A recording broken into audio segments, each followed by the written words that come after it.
بسم اللہ الرحمن الرحیم۔ السلام علیکم ورحمۃ اللہ وبرکاتہ۔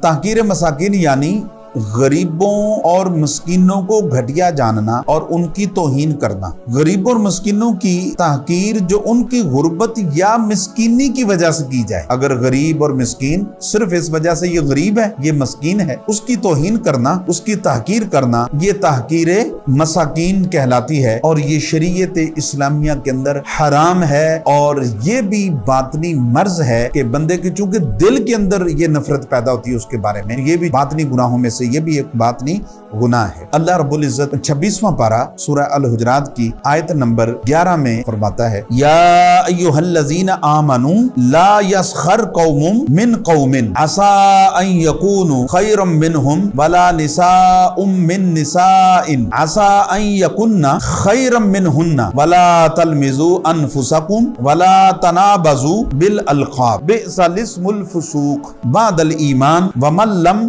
یتب فاولئک هم الظالمون۔ اے ایمان والو، نہ مرد مردوں سے ہنسیں، عجب نہیں کہ وہ ان ہنسنے والوں سے بہتر ہوں۔ بعض دفعہ بندہ یعنی اب دیکھیے قرآن کس بات کی طرف اشارہ کر رہا ہے کہ آپ کسی پر ہنس رہے ہیں، ممکن ہے کہ اللہ کی بارگاہ میں وہ تم سے بہتر ہو، اور نہ عورتیں عورتوں سے دور نہیں کہ وہ ہنسنے والیوں سے بہتر ہوں۔ اور آپس میں تانا نہ کرو اور ایک دوسرے کے برے نام نہ رکھو، کیا ہی برا نام ہے مسلمان ہو کر فاسق کہلانا، اور جو توبہ نہ کریں تو وہی ظالم ہے۔ اب یہاں پر اس کے ساتھ ہی رسول اکرم صلی اللہ علیہ وسلم کا ارشاد گرامی سن لیجئے۔ حضور اکرم تاجدار انبیاء صلی اللہ علیہ وسلم نے فرمایا، ایک مسلمان دوسرے مسلمان کا بھائی ہے، نہ وہ اس پر ظلم کرتا ہے، نہ ہی وہ اسے رسوا کرتا ہے، نہ ہی اسے حقارت سے دیکھتا ہے۔ کسی مسلمان کے لیے حضور فرماتے ہیں برا ہونے کے لیے اتنا ہی کافی ہے کہ وہ اس کو حقارت کے ساتھ دیکھے۔ اللہ ہم کو اپنے حفظ و ایمان میں رکھے۔ والسلام علیکم ورحمۃ اللہ وبرکاتہ۔